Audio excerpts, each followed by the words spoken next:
So first you will click on the exam portal link, okay, and then you will use your login password which has been provided to you to log into the exam portal.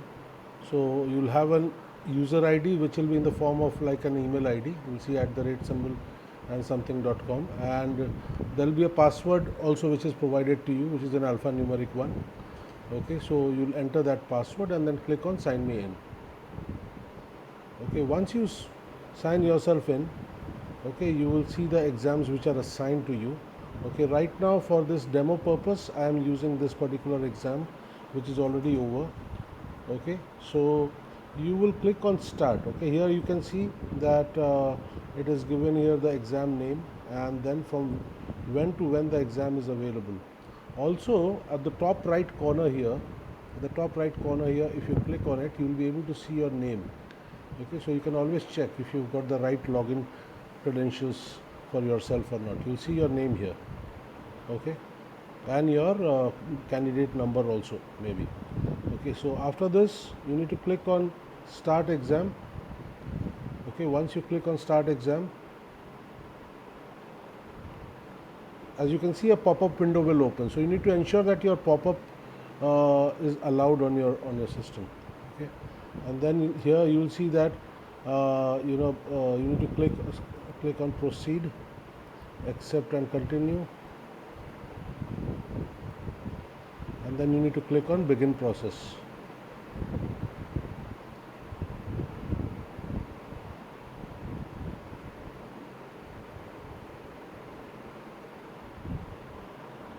Then it will ask you to take your picture. You need to ensure that you are within this circle, which will turn into green. Should turn into green. Yeah.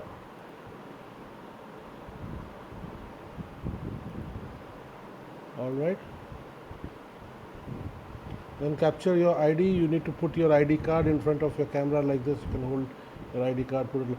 If you do not have an ID card, you can just click on capture my ID and you can use your own picture only.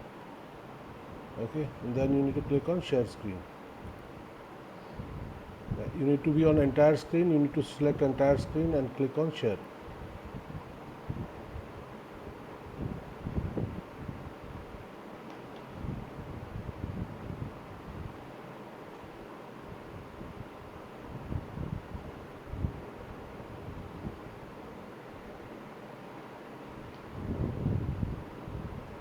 It is saying we are currently checking your device's compatibility with AI proctoring. Alright, your device is all set for the online proctored exam. Let's initiate the authorization process. Click on continue. Okay, you'll get to the screen which will say that examination is going to begin. All the best. Please wait as this may take a few minutes. So this entire process so far has been for the authorization and verification of the identity. Okay, and also capturing your details like your photograph, your ID proof, and taking the access of your screen. All right.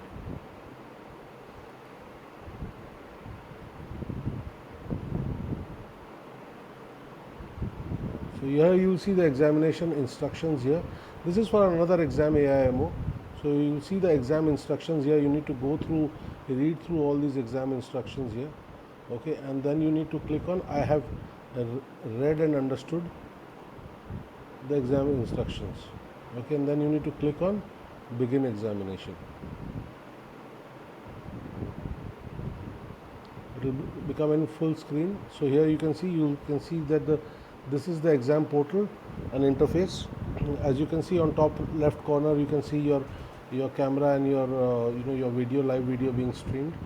Okay, in the middle you will see that the timer is here, right? And as I'm talking, the AI is giving warning that that there is lip movement and other things sometimes. So here you will see the remaining duration in the center. On the top right corner you will see exam instructions. So if you want to refer to the exam instructions again, you can click on that eye icon and you can again go through the exam instructions as well. All right, and this is for the notes. All right, if you want to make notes on your system itself you can make notes, but I would recommend that you use rough sheets and pen and paper for doing your working for the solution. Alright, now in the center of the screen, the large part of the screen, on the left hand side you will see the questions here. Alright, you will see the questions here, and it will if you can see, there is a watermark behind which will show your candidate number and name, candidate number actually, and then you can see this blue arrow icon here. This blue arrow icon, if you click on this, it will expand the question and it will collapse the answer pane. So sometimes what happens is that the questions are quite broad, so you cannot see the entire question because you have to scroll to the right. So one option would be to scroll to the right. The moment the question is going beyond this line, beyond this demarcation between the question pane and the answer pane, you would get the option to scroll. But here this question is smaller one, so we don't need to scroll. But let's say you don't want to scroll, you want to read the entire question, you can click on this arrow and then the entire space will be taken by the question pane. And similarly here also this can be also collapsed. Okay, this is the summary here, that how many questions you've attempted so far. Right now we have not attempted anything, so everything is in yellow. Yellow stands for no questions has been attempted so far.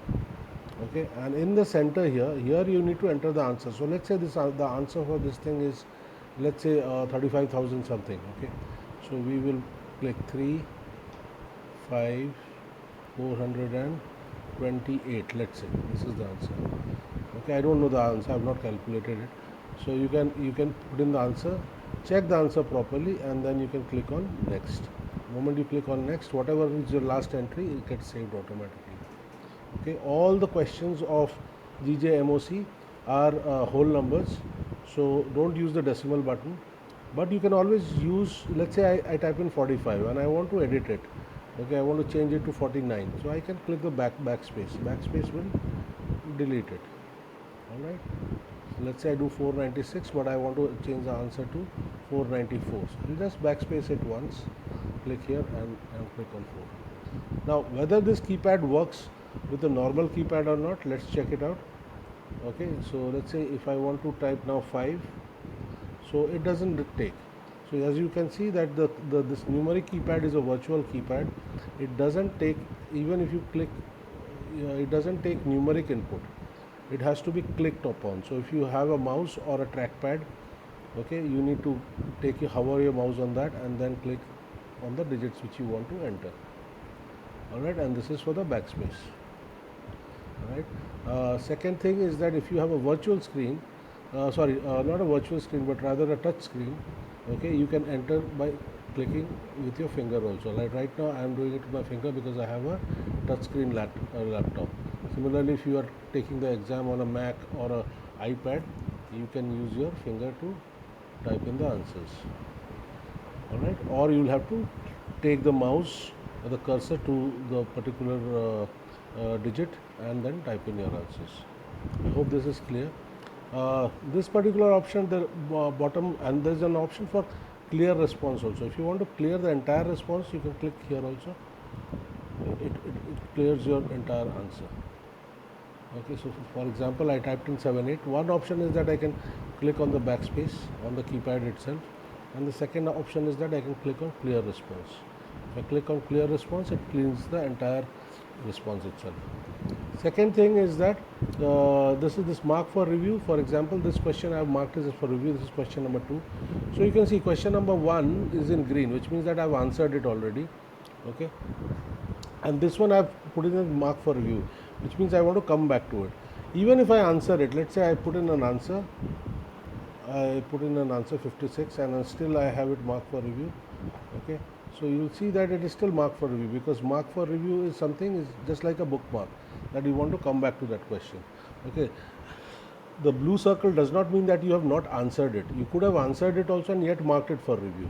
Okay, so for example, let's go back to question number 2. So you can go back to any question by clicking on previous, like this.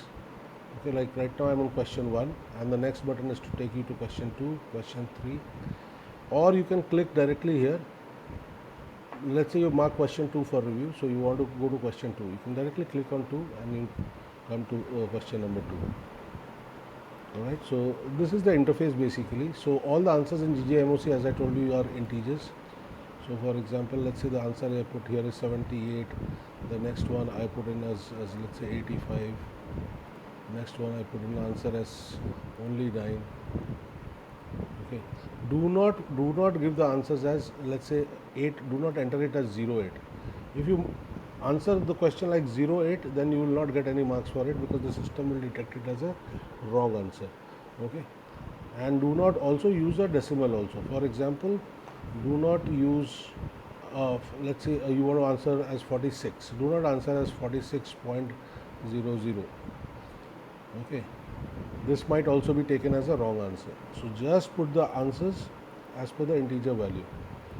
Alright, so let's say this one is only 46, it should be left as 46 itself.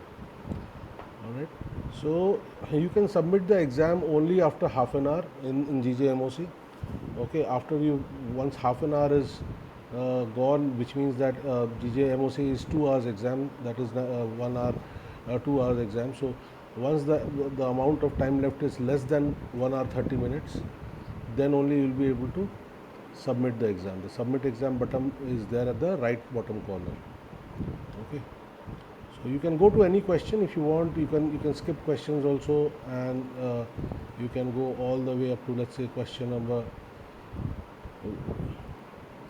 we go till all the way till, let's say we are in question 20. Now if I click next, I will come on back to question number 1. If I want to go back, I can go back one by one by clicking on previous, or I can go directly. So for example, I want to go to question number 14. I can click directly 14. You can see the question 14 is displayed on the left hand side. If I want to go to question 18, I can go like that. So if you use this option of mark for review, it is a very good tool for you to, not to keep a note that which question number I have to come back and again attempt. You can always, any question which you find difficult, you can always mark it for review. Okay, like for example, I mark question 9 for review, and let's say I am on question 20. I finished everything, I put an answer on question 20. Now I want to go back to question number 9. Click on question 9 and come back to it, and then work on it and give my answers. Alright, so let's try and submit the exam. For this particular demonstration, we have set the submit exam at any point of time, so we can have an immediate submission. So here on the right hand side, before I do the submission, I wanted to explain to you, these are the legends. So green is answered, 2 is marked for review, whether answered or unanswered, and this one is unanswered questions which are not marked for review as well.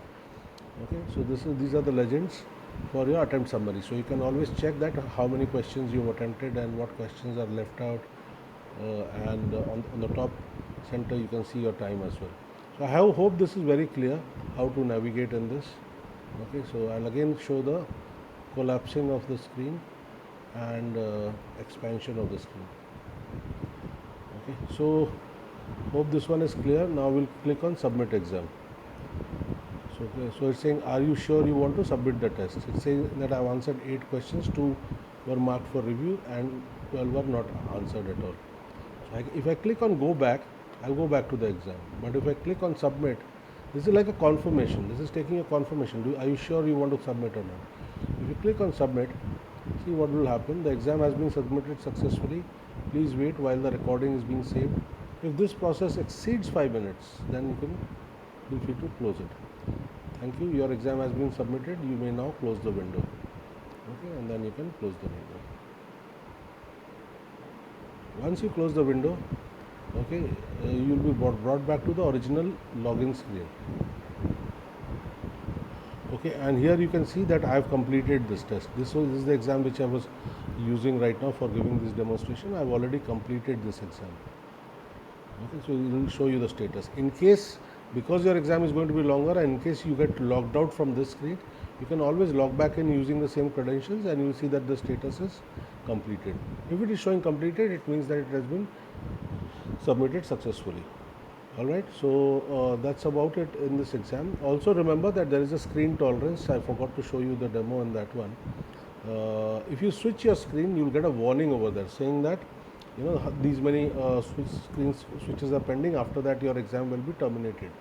you need to click on OK and then continue. Okay, so first of all, you should not get that warning itself. You should try and not switch screens at all, because calculators are not allowed. Any other online reference material is not allowed. So you should be only on your exam screen till the time you end your exam. But let's say sometimes what happens is that you have notifications which come on your system, from your email or some other things. So that can also trigger a screen switch warning. What you need to do before taking the exam is that go to settings. Okay, so how do you go to settings? You can just click on this search icon here and go to settings. Settings is the application for your system. Okay, I am showing it on a Windows this thing. You need to check on Mac or Apple device how to do it, and select here notification and type in here notification actions settings. Okay, you can keep your notifications off here. Okay, if you keep it off, then there will be no notification which will come on your screen, and it will not give you any kind of problem during the exam. Alright, so this is more or less about it. So all the best to all of you. Thank you very much.